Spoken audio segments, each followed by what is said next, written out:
अस्सलाम वालेकुम नाज़रीन, अॼु जी ॻाल्हि सां हाज़िर आहियूं। नाज़रीन, अॼु असीं पंहिंजे प्रोग्राम में ॿिनि अहम मौज़ूअनि ते गुफ़्तगू कंदासीं। हिकिड़ो मौज़ू त इहो आहे त सिंध में सिंध जे गादीअ वारे हंधि कराचीअ में एडमिनिस्ट्रेटर मुक़ररु करण जी ॻाल्हि जीअं थी आहे त हिकु दफ़ो वरी जेकी वफ़ाक़ी हुकूमत जी पार्टी आहे पाकिस्तान तहरीक इंसाफ़ ऐं सिंध में जेकी हुकुमरान धुर आहे पाकिस्तान पीपुल्स पार्टी, इन विच में छिकताण तेज़ थी वई आहे।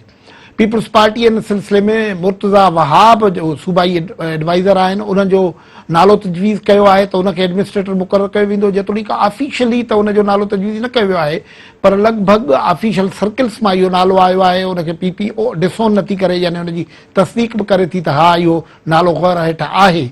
उन ते PTI जो शदीद एतिराज़ आहे ऐं उहे उन सिलसिले में रिज़र्वेशन्स जो इज़हार बि करे रहिया आहिनि। अॼु इन हवाले सां गुफ़्तगू कंदासीं। असां हिन वक़्तु टेलीफोन लाइन्स ते आहिनि पाकिस्तान तहरीक इंसाफ जा अॻवान बिलाल गफ्फार साहब। शुक्रिया बिलाल गफ्फार साहब, आपने हमें ज्वाइन किया। मुर्तज़ा वहाब साहब का नाम फार्मली आपको पेश किया गया है या अभी फार्मली पेश नहीं हुआ है, उससे पहले ही आपने मुखालफत कर दी है? जी बिस्मिल्लाह, शुक्रिया आपने मुझे मौका दिया। लेकिन जो जराए बता रहे हैं और जो नासिर शाह साहब और जो गवर्नमेंट के जो डिफरेंट सोर्सेज हैं उससे कंफर्म हुआ है कि नासिर के मुर्तज़ा वहाब को एडमिनिस्ट्रेटर बनाने की तैयारी है और शायद अगले हफ्ते इसका कोई नोटिफिकेशन भी इश्यू हो जाएगा। अच्छा, अब बात यह है कि जब ये कराची ट्रांसफॉर्मेशन प्लान के तहत जो कराची में काम होने थे, इसमें ये तय हुई थी, ये एक एग्रीमेंट हुआ था कि जो भी एडमिनिस्ट्रेटर लगेगा वो बाहमी मशावरत से लगेगा, जिसमें MQM, PTI, पीपल्स पार्टी जो उस कमेटी के मेंबर्स हैं उनके बाहमी मशावरत के बाद ये नाम फाइनल होगा। अब ये नंबर 1, एक तो वो ऑलरेडी मिनिस्टर है और जो एडमिनिस्ट्रेटर होता है वो जनरली आपका न्यूट्रल होता है कि जिसका कोई पॉलिटिकल वाबस्तगी नहीं होती। और अब आप मुझे बताएं कि ये उस मुर्तज़ा वहाब को बना रहे हैं जो इलेक्शन हारे डिफेंस की सीट से, पता नहीं कुछ चंद हजार वोट लेके ये कामयाब हुए, तो और इनकी क्या परफॉर्मेंस है, ये क्या ये बताना चाहते हैं? क्योंकि अब ये आगे जो फंड्स भी आ रहे हैं, तो क्या ये लोग करप्शन का कोई नया तरीका ढूंढ रहे हैं? ये जो बिलाल गफ्फार साहब, ये जो एतराज आप कर रहे हैं कि ये हारे हुए हैं, ये तो हारे हुए तो प्राइम मिनिस्टर साहब ने बहुत सारे एडवाइजर रखे हुए हैं। नहीं, मैं उसकी बात नहीं कर रहा, मैं ये नहीं कर रहा। मैंने कहा ये अब कराची को इन्होंने जिंदगी में कभी ओन नहीं किया, कराची में इनको वोट नहीं पड़ता। और अब मुझे एक बात बताएं कि एक ऑलरेडी जो मिनिस्टर है एडवाइजर टू द CM है, उसको ये एडमिनिस्ट्रेटर बना रहे हैं। बात यह है कि एडमिनिस्ट्रेटर वो होता है जिसकी कोई पॉलिटिकल वाबस्तगी नहीं होती और वो शहर के लिए काम होता है। ये एक बेसिकली इंटरनल सेटअप होता है, क्योंकि अब तो है ना, मान तो हमारी तो ये डिमांड है सूबाई सिंध की हुकूमत से, तो आपने अपना बल्दियाती इलेक्शंस अनाउंस करें। बल्दियाती इलेक्शंस क्यों अनाउंस नहीं कर रहे? आपने अपना नाम तजवीज किया है?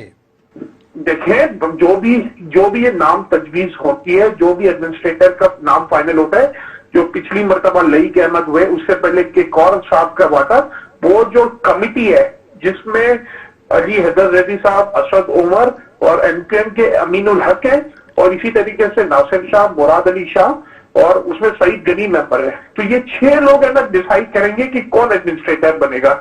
ये एक MOU का में ये रिटन है कि जो भी मशावरा, जो भी डिसीजन होंगे, ये ज्वाइंट कमिटी इसके मिलके डिसीजन चलेगी। लेकिन ये जैसे आप कह रहे हैं कि ये पॉलिटिकल इशू है, अपॉइंटमेंट है, तो लेकिन ये बेसिकली न्यूट्रल क्या होता है? पॉलिटिकल इन्फ्लुएंस से ही तो काम होते हैं। अभी समझने की बात है कि अभी बल्दियाती इदारे एग्जिस्ट नहीं करते। अभी आपके बल्दियाती निजाम सूबाई सिंध में नहीं है। अभी केयर टेकर सेटअप चलता है। केयर टेकर सेटअप से अगले इलेक्शन तक, चाहे वो बल्दियाती इलेक्शन हो, चाहे वो प्रोविंशियल असेंबली का इलेक्शन हो, नेशनल असेंबली का इलेक्शन हो, उसमें हमेशा न्यूट्रल सेटअप आता है। और वो सेटअप आता है जिसका काम होता है कि सिर्फ इलेक्शन तक के उसका काम होता है। क्योंकि ये कराची का एक पैकेज अनाउंस हुआ है जिसमें प्रोविंस और फेडरल ने मिलकर काम करना है, तो एडमिनिस्ट्रेटर भी न्यूट्रल हो। ये सिर्फ और सिर्फ साजिश है पीपल्स पार्टी की, जो माजी में भी होती रही कि ना काम करना है ना काम करते देना है। तो इस तरीके से तो फिर ये काम खटाई में ही पड़ा रहेगा ना, आपका नाम वो तजवीज करेंगे। 14 साल की हुकूमत, नाअहल हुकूमत, नालायक तरीन हुकूमत सूबा सिंध में, ना जो सेहत दे सके की फैसिलिटी दे सकी, ना तालीम की सहूलत दे सकी। और आप देखें क्लास 9th और 10th में पेपर चोरी हो है ना, पेपर लीक हो रहे हैं, और पेपर लीक के साथ साथ व्हाट्सएप पे उसके आंसर्स भी लीक किए जा रहे हैं। ये सईद गनी साहब कहते हैं कि ये मेरा डोमेन नहीं है, वो निसार खोरो साहब कहते हैं मैं तो सिर्फ सूबा सिंध के पीपल्स पार्टी का प्रेसिडेंट हूं, मैं क्या करूं। ये जितने यूनिवर्सिटीज और बोर्ड्स के इदारे हैं ये सारे इस पे तो अलग है। इस पे तो अलग बात हो सकती है, लेकिन ये जो आप परफॉर्मेंस की बात कर रहे हैं उसमें तो आपके 13 साल में इन्होंने कराची में एक बस नहीं दी है। बिलाल साहब एक सवाल तो सुन लेना, मतलब बताइए। मतलब आप परफॉर्मेंस की बात कर रहे हैं, ये अच्छी बात है, पीपल्स पार्टी की परफॉर्मेंस पे तनकीद भी होती रहती है, लेकिन ये 13 साल का इनका हिसाब तो ठीक है, लेकिन वो जो आपके इत्तेहादी हैं जिन जो आपने बिठाए हुए हैं वो तो कराची के लोकल बॉडीज के इदारों पे वो कई अशरों से बैठे हुए थे, तो वो उन सारा बलबा इधर आ जाएगा। देखें 18वीं तरमीम के बाद और सिंध लोकल बॉडीज एक्ट 2013 के बाद, जिसमें आपका पानी कराची वाटर सीवरेज बोर्ड सूबाई सब्जेक्ट, आपका सेहत सूबाई सब्जेक्ट, आपका सिंध सॉलिड वेस्ट मैनेजमेंट सूबाई सब्जेक्ट, आपका सिंध बिल्डिंग कंट्रोल अथॉरिटी सूबाई सब्जेक्ट। तो हमने तो एक प्रपोज किया है कि पूरा जो है जो निजाम को बदला जाए, और जो पूरे सिंध के जो मेट्रोपॉलिटन कॉर्पोरेशन है, मेट्रोपॉलिटन सिटीज हैं, उनमें बल्दियाती निजाम आए। एक हम आर्टिकल 140A की ट्रू इम्प्लीमेंटेशन चाहते हैं, जिसमें ये बात जो है पॉलिटिकल नहीं है। आप पंजाब में लोकल बॉडीज हैं उनको काम नहीं करने देते, केपीपी में आपकी हुकूमत है उधर काम नहीं करने देते। पंजाब में हमने डिलिमिटेशन नहीं कर चुके हैं, वहां पे इलेक्शन नहीं, वो जो लोकल बॉडीज जो रिवाइव हुई हैं उनको तो काम नहीं करने होने वाला है केपीके में। और आपको मैं बता दूं, जब से हमारी हुकूमत आई है 30 to 35% जो डेवलपमेंट बजट है केपीके में वो डिस्ट्रिक्ट हुकूमतों के जरिए स्पेंड होता है। पीएफसी जो है सूबा सिंध में की हुकूमत ने 13 साल से पीएफसी की तश्कील नहीं दी है, प्रोविंशियल फाइनेंस कमीशन की। बिलाल साहब, वो जो केपीके में तो आपने लोकल बॉडीज ही खत्म कर दिया, लोकल बॉडीज कमीशन खत्म कर दी। पंजाब में जो अदालत ने बहाल किया उनको आप काम नहीं करने देते, वो धरने लगाए बाहर बैठे रहते हैं। तो मैं आपको यही तो कह रहा हूं कि केपीके में नए सेंसस के बाद जब सेंसस का अप्रूवल हो गया तो उसके बाद हमने नई डिलिमिटेशन की है, इलेक्शन का शेड्यूल अनाउंस हो गया है केपीके में, और पंजाब में भी डिलिमिटेशन का प्रोसेस स्टार्ट हो गया है। सिंध में तो कुछ भी स्टार्ट नहीं हुआ। सिंध की हुकूमत तो है जो वो सिंध में तो दिलचस्पी नहीं रखती। सेंसस पे ऐतराज है ना, सिंध पे आपके इत्तेहादियों को भी ऐतराज है, पीपल्स पार्टी को भी ऐतराज है। जो इनके आजकल इनके इत्तेहादी बने हुए उन लोगों ने सेंसस करवाया था। 2017 में किसकी हुकूमत थी? हमने तो ये कह रहे हैं कि सेंसस में हमेशा एतराजात होते हैं, और हमने अगला सेंसस जल्दी ऐलान करने के लिए हमने वो 10 साल का इंतजार नहीं करेंगे, हम अगले 10 साल के बाद सेंसस कराएंगे। हमने तो इसके लिए पैसे भी रख दिए हैं, और साइंटिफिक और जो इंटरनेशनल बेस्ट प्रैक्टिसेस है उसके तहत तो हम सेंसस कराने जा रहे हैं। अब क्या इसका हल क्या है कि ये अगर वो नोटिफिकेशन निकल आता है तो हम कहना इसमें हर जगह हम इसको एहतजाज करेंगे, हल लेवल पे भी जाएंगे, क्योंकि एक एडवाइजर है, एक मिनिस्टर का रोल है, उनके पास ये नहीं होना चाहिए। वो इस्तीफा दे देंगे। हमारी जो लीगल टीम है उससे भी हमारी मसावरत चल रही है। शुक्रिया बिलाल गफ्फार साहब, आपने हमें ज्वाइन किया। नाज़रीन, बिलाल गफ्फार साहब पीटीआई जा घुमाणो हुआ, उन्होंने ॿुधायो तो जो मुर्तज़ा वहाब जी तजवीज़ है पीपल्स पार्टी पारां एडमिनिस्ट्रेट करण जी, उन जी मुखालफ़त असीं न करे कयूं था, तो इहा कमिटमेंट जी ब्रीच है। पीपल्स पार्टी सिंध जा तर्जुमान आजिज़ धामरा साहब सां गॾु आहे। अॼु साईं महिरबानी तव्हां ज्वाइन कयो। पीटीआई चवे थी पई त असल में फ़ैसिलो इहो थियो त टिनी धुरियूं यानी पीपीपी MQM ऐं पीटीआई जे इतफ़ाक़ राय सां कैंडिडेट मुक़ररु थींदो। मुर्तज़ा वहाब त सरकारी वज़ीर मुशीर बि आहे, उन चंद हज़ार वोट खयां हारायल आहे, उहो असांजे मथां थापण जी कोशिशि पई थिए ऐं इहो कंट्रोवर्शियल उम्मीदवार नॉमिनेशन हूंदी। छा चवंदो? ॾिसो नासा, पहिरीं ॻाल्हि त सूबे में जेका हुकूमत आहे उहो माशाल्लाह अवामी हिकिड़ी हुकूमत आहे, ऐं उन में जेकॾहिं सिंध गवर्नमेंट जी हिकिड़ी तजवीज़ आई आहे मुर्तज़ा वहाब जे लाइ। मुर्तज़ा वहाब कराची सां तालुक़ रखंदड़ हिकु नौजवान सियासतदान आहे, हू मुख़्तलिफ़ पोज़ीशनुनि ते रहियो आहे, उहो सेनेट में रहियो आहे।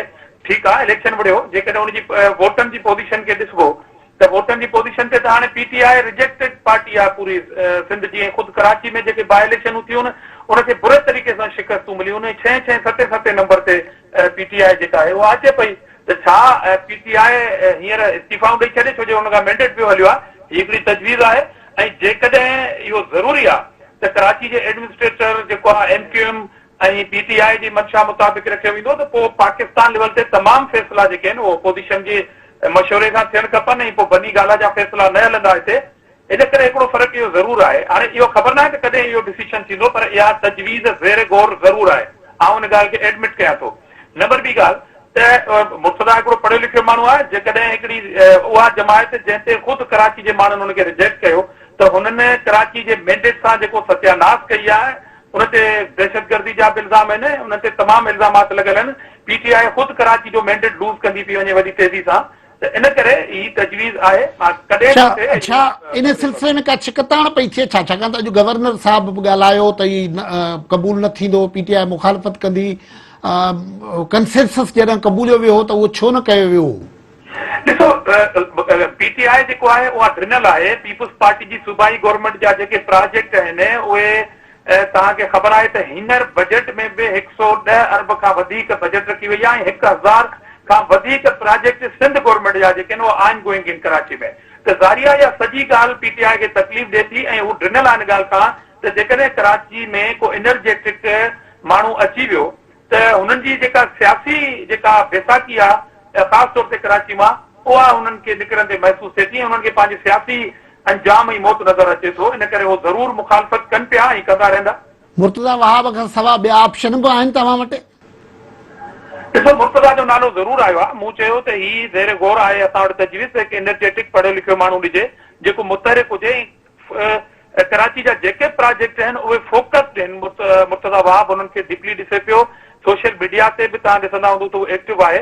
त हिकिड़ो एनर्जेटिक माण्हू छो न खपे? मतिलबु उन खां ख़ौफ़ कहिड़ो आहे, या हुनजे ख़िलाफ़ को दलील जेकॾहिं आहे PTI वटि, त उहो कहिड़ो आहे?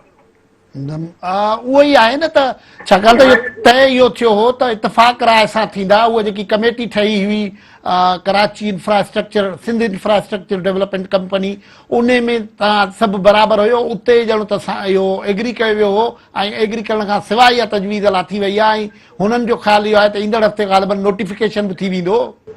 इन जो प्रूफ किथे आहे PTI वटि? उहो शो कनि फौरी तौर, हू त मीडिया जा शौक़ीन आहिनि। त इमीडिएटली जेकॾहिं अहिड़े क़िस्म जी का कमिटमेंट आहे त क़ौम जे साम्हूं अचणु खपे। महिरबानी आजिज़ धामरा, तव्हां असांखे जॉइन कयो, अॼु असां गुफ़्तगू कई इन हवाले सां त हीउ जेको कराची में एडमिनिस्ट्रेटर मुक़ररु करण जे हवाले सां PTI ऐं पीपुल्स पार्टीअ जे विच में जेकी छिकताण आहे उहा वधंदी वञे थी पई। ईंदड़ ॾींहंनि में छा थो थिए इन हवाले सां बि ॾिसंदासीं, पर हिते वठूं था ब्रेक।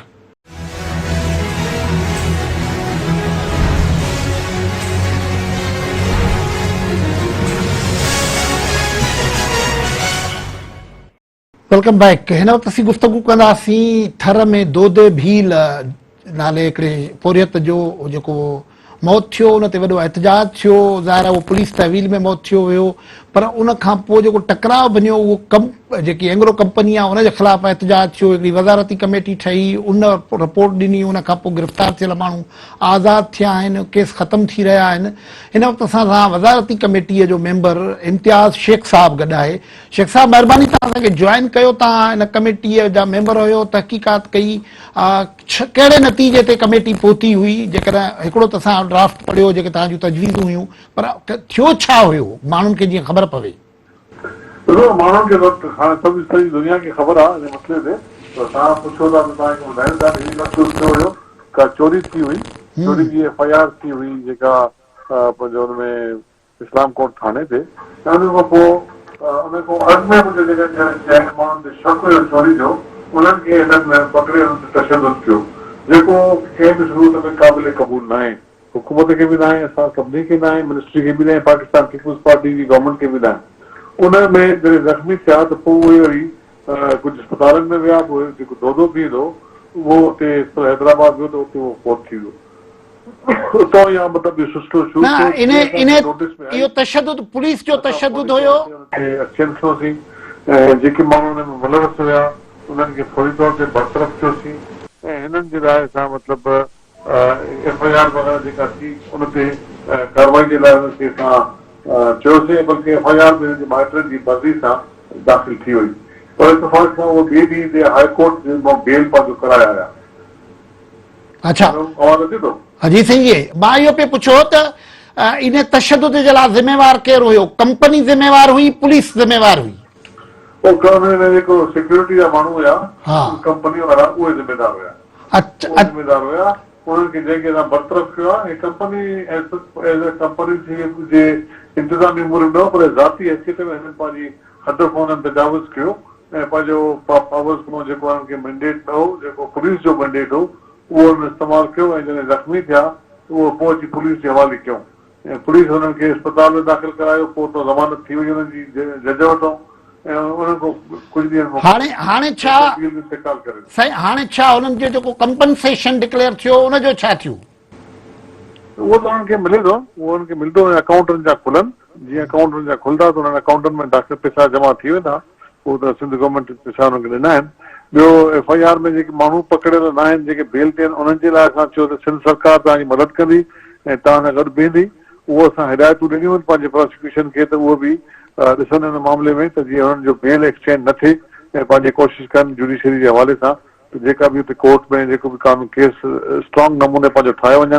पुलिस खे बि हिदायत ॾिनी आहे त पंहिंजी इन्वेस्टिगेशन रिपोर्ट सुठी ठाहे वञनि, जेका बि कंहिं नुकाइस खां पाक हुजे, ताकी हुननि जो बेल एक्सचेंज न थिए। छो हाई कोर्ट हुननि खे हेठि पेश थियण जो चयो आहे। उहो थींदो त इनशाला पोइ इहे पंहिंजे पाए तकमील ते पुॼंदो। असां हुननि खे ऐं जेको ब्लॉक उन मौक़े ते तव्हां जेकी वज़ारती कमेटी आहे उन सां मनसूब इहो बयान बि आयो त ब्लॉक 1 में जेको आहे उते बि मसइला आहिनि। ॾिसो, उते मसइला आहिनि। उते इतफ़ाक़ी तौर ते 3-4 माण्हू जेके आहिनि फौत थिया आहिनि कुझु महीननि में, जंहिंजो असां नोटिस वरितो आहे। उनखे असां सभिनी खे कल्ह मां कॉल कयो हुयो जीअं असांखे उते ख़बर पई ऐं असां हुनजे लाइ बि तदारुक कयूं था ऐं असां मतिलबु कोशिशि कंदासीं त कानून मुताबिक़ ॾिसूं। छो जो सीपेक जा प्रोजेक्ट आहिनि, हुननि जा मुआइदा थियल आहिनि। हुन मुआइदनि में शिकूं ज़रूरु हूंदियूं सेफ्टी जूं, मतिलबु असां हुनजी सेफ्टी ऑडिट कराईंदासीं। अगरि कानून असांखे इजाज़त ॾिनी त सेफ्टी ऑडिट बि कराइबी ॿिन्हिनि कंपनियुनि जी, ताकी मतिलबु लेकिन इहो जेको असांजो ब्लॉक 2 वारनि मां असांखे सेफ्टी जो कोई इशू असांखे न आयो आहे हिन महिल ताईं। ब्लॉक 1 मां शिकायतूं आयूं आहिनि जंहिंजो असां मतिलबु नोटिस वरितो आहे ऐं हुन ते कमु हले पियो। इनशाला मीटिंग्स असां कल्ह बि कयूं आहिनि। असां चाइना में बि असां ऑनलाइन हुनजा जेके प्रिंसिपल हुआ उन्हनि सां ॻाल्हायो आहे ऐं उन्हनि खे असां वार्निंग ॾिनी आहे त पंहिंजा सेफ्टी जा इशूज़ पंहिंजा दुरुस्त न कया, असां कानून मुताबिक़ कार्रवाई कंदासीं। पर ही जेको कारपोरेट सेक्टर में डेवलपमेंट थिए पई थी ऐं ह्यूज डेवलपमेंट थिए पई थी, उन में अहम रुख हुई पियो अचे। उहो बहरिया हुजे, उहो ॿियूं हाउसिंग स्कीमूं DH टाइप जूं अचनि, या ही जेको वॾियुनि कंपनियुनि जो मामिलो आहे उन में जेको इंडिजीनियस माण्हू आहे उहो वॾी तकलीफ़ में पियो थो वञे, उन जे लाइ कहिड़ो सेफ्टी नेट ठहे पियो? ॾिसो, तकलीफ़ खे त मतिलबु हुअणु न खपे। असुली तौर ते उन्हनि जी बहितरी जे लाइ आहे, उन इलाइक़े जी बहितरी जे लाइ आहे, लोकल माण्हुनि जी बहितरी जे लाइ आहे ऐं हिननि में इहा शइ त पंहिंजी जाइ ते मौजूदु आहे त उते कई हज़ारे माण्हू जेके लोकल आहिनि उहे थर जा उते कमु कनि पिया। लिस्टूं असां वटि मौजूदु आहिनि, शनाख़्ती कार्ड इहो ब्लॉक 2 जी ॻाल्हि पिया कयो न, 1 में त ईअं न आहे। 1 में मक़ामी माण्हू नाले मातर आहिनि। न, इहो ग़लति आहे तव्हांखे इंफॉर्मेशन। मां तव्हांखे रिपोर्ट ॾेई सघां थो पूरे जेके माण्हू आहिनि। असां उहे जेका हुननि को तफ़सील वठी असां हुननि खे ॾिनी आहे पंहिंजे MGH MNS खे, उन्हनि खां काफ़ी जी तस्दीक थी आहे। पर लाज़मी आहे जो लेबर अचे थी, वञे थी, कमु कनि था, माण्हू निकिरनि था, 100 जी तादाद में माण्हू आहिनि त हुन में थी सघे थो त कॾहिं कंहिं वक़्तु ॿाहिरियां माण्हू बि हुजनि, पर असां हुननि खे इनशाला कोशिशि करे उहो सिस्टम बि बंदि कराईंदासीं ऐं इहा शिकायतूं जेके बि आहिनि उनखे दूरि करण जी कोशिशि कंदासीं। न, मुंहिंजो जेको सुवाल हो उहो मिसाल तौरु तव्हां बहरिया में ॾिठो त मक़ामी माण्हुनि जा ॻोठ ऐं इहे सीरियस मसइला थिया उते, हिते बि उन क़िस्म जा मामला थियनि पिया, प्रोटेस्ट मक़ामी माण्हू कनि पिया, त इहो को वॾी सतह ते को अहिड़ो प्लान कोन पियो ठहे सेफ्टी नेट जो जंहिंमें मक़ामी माण्हुनि जी सेफ्टी, सिक्योरिटी, राइट्स, उन्हनि जा ॿी रीसेटलमेंट, उन्हनि जा के वॾा प्लान ठही सघनि? ब्लॉक 1 जे हवाले सां त रीसेटलमेंट प्लान घटि में घटि आम माण्हुनि सां शेयर थियल न आहे। ॾिसो, इहो तव्हांखे इंफॉर्मेशन मां पूरी ॾियां। रीसेटलमेंट प्लान बिल्कुलु थियल आहे ऐं उनजे तहत हुननि खे पैसा बि मिलिया आहिनि। 40-40, 50-50 लख रुपया हुननि खे घर ठाहिण लाइ मिलिया आहिनि। उते ब्लॉक 2 में असां माना कंपनी घर ठाराइण आहे, हिते माण्हुनि जी मंशा मुताबिक़ उन्हनि खे पैसा ॾिनासीं। उते हुननि घर पंहिंजा ठाहिया आहिनि। उते डेवलपमेंट जेका आहे उहा कंपनी खे करणी आहे रोड रस्तनि जी, उहा शुरूआत थिए पई। उन्हनि घर हाणे वरिता आहिनि, पैसा उन्हनि खे मिली चुका आहिनि ऐं उनमें काफ़ी हद ते जेतिरे क़दुरु मूंखे ख़बर आहे कुझु में ज़मीननि जे मसइले में मतिलबु कानूनी पेचीदगियूं आहिनि, ट्रांसफर जूं या फोती खातनि जूं, उहो थिए पियो। अदरवाइज़ मेजॉरिटी माण्हुनि खे पैसा मिली विया आहिनि। इन करे जेसिताईं सेफ्टी जो तालुक आहे उहो लाज़मी हाणे उहो अंसर आयो आहे, 3-4 जेके फोतियूं थियूं आहिनि असां हुनजो नोटिस फौरी तौर ते वरितो आहे, इंशाअल्लाह उनखे बि दुरुस्त कंदासीं। बाक़ी जेसिताईं राइट जो तालुक आहे त असांजो इहो पहिरियों फर्ज़ु आहे हुकूमत जो, ऐं असां कयो बि आहे त असां ग़रीब माण्हुनि खे, जेके लोकल माण्हू आहिनि उन्हनि खे फौकियत ॾेई करे उन्हनि खे पंहिंजा हक़ बि ॾियारियूं ऐं उन्हनि जे लाइ बहितरी बि थिए। बिल्कुलु आख़िर में ही ॿुधाइजो त हिकिड़ो जेको एहतजाज थिया उन्हनि में हिकिड़ी ॻाल्हि तव्हां ॿी तव्हांखे मां ॿुधायां जी, ॾिसो हिते असल कमाई अञा थी कान्हे का। हिननि में ब्लॉक 1 हुजे या ब्लॉक 2 हुजे, उते असल कमाई आहे रॉयल्टी जी। रॉयल्टी जेका मिलंदी सिंध गवर्नमेंट खे या लोकल ख़र्च खे, या जेके असल पैसा आहिनि। हिन वक़्त ताईं ब्लॉक 2 जो COP कोन थी आहे, कमर्शियल ऑपरेशन डिक्लेयर कोन थियो आहे। उहो थींदो त पोइ उनखां रॉयल्टी मिलंदी। ऐं ब्लॉक 1 में त अञा कोयलो ई कोन निकितो आहे, त हिन करे पैसनि जो कमु आहे। जेके बि ख़र्च थियनि पिया उनजी बहितरी जे लाइ या त कंपनियूं कनि पियूं या सिर्फ़ु हुकूमत कयूं आहिनि।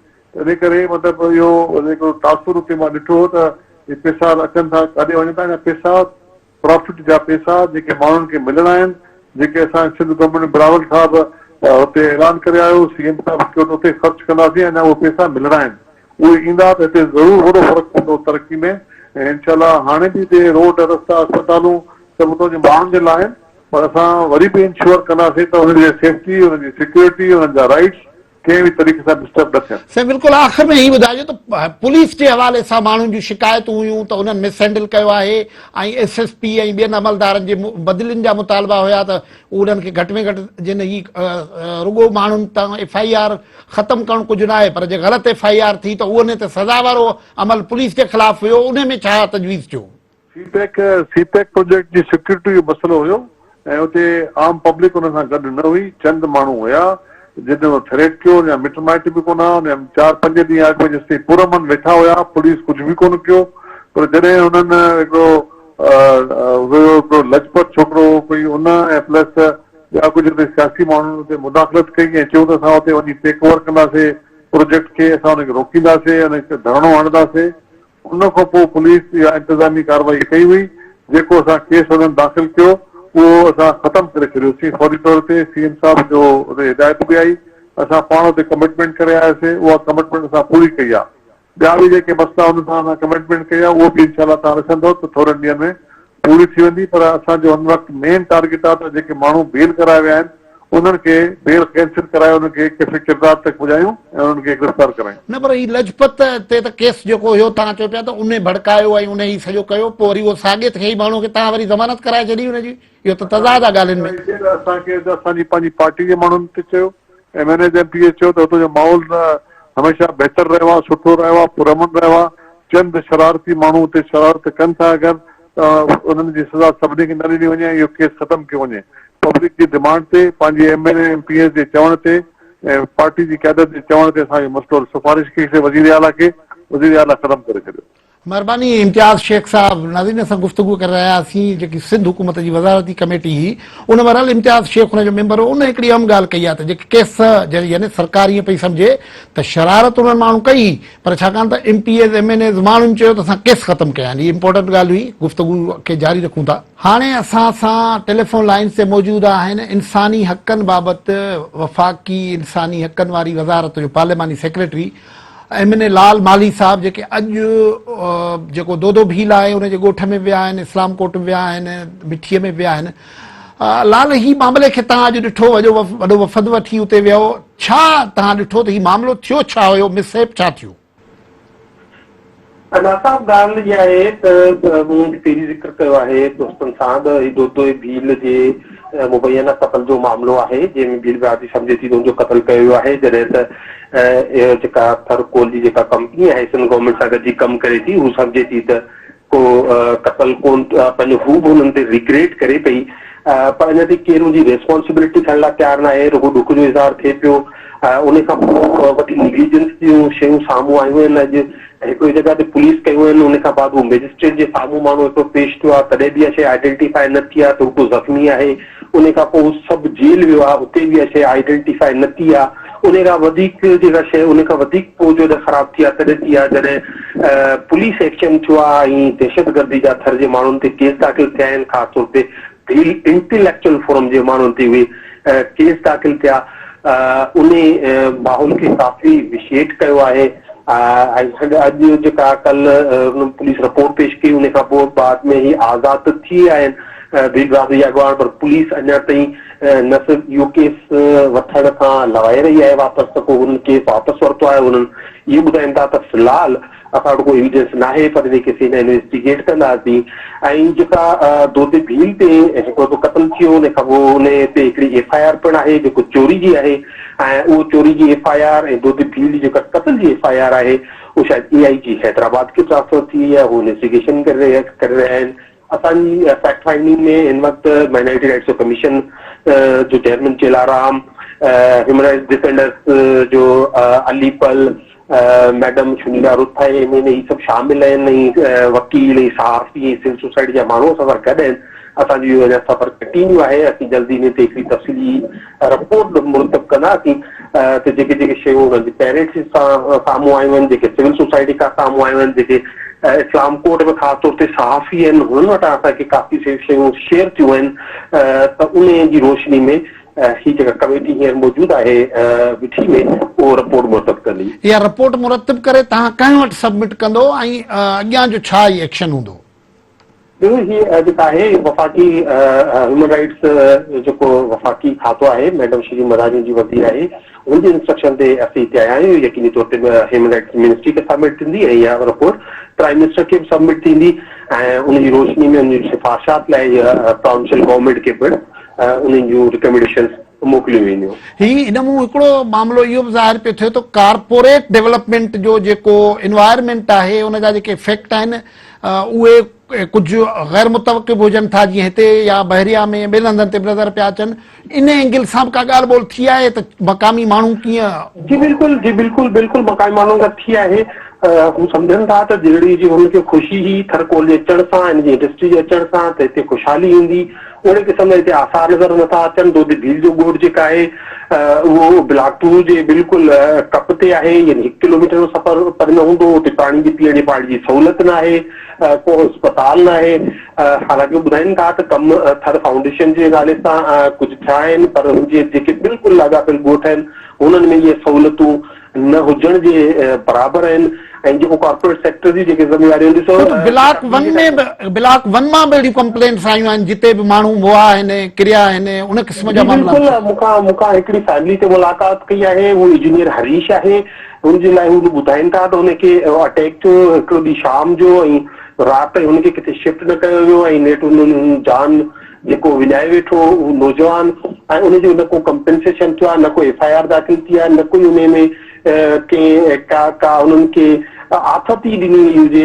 अहिड़े क़िस्म जी शयूं कोन थियूं आहिनि। इहे वाइड स्प्रेड शिकायतूं आहिनि, ख़ासि तौर ते लैंग्वेज बैरियर आहे। हिते माण्हू मक़ामी माण्हू न आहिनि, एडमिनिस्ट्रेशन में मक़ामी माण्हू न आहिनि, हिते सुपरवाइज़री रोल न आहे उन्हनि जो। उन्हनि खे ज़बान जी सम्झण में हिक ॿिए जे तमामु घणियूं ॾुखियाऊं अचनि थियूं, ठही ज़बान कंहिंखे सम्झ में न पई अचे, त अहिड़े क़िस्म जा इश्यूज़ तमामु घणा डिस्कस थिया आहिनि। महिरबानी लाल, तव्हां असांखे जॉइन कयो।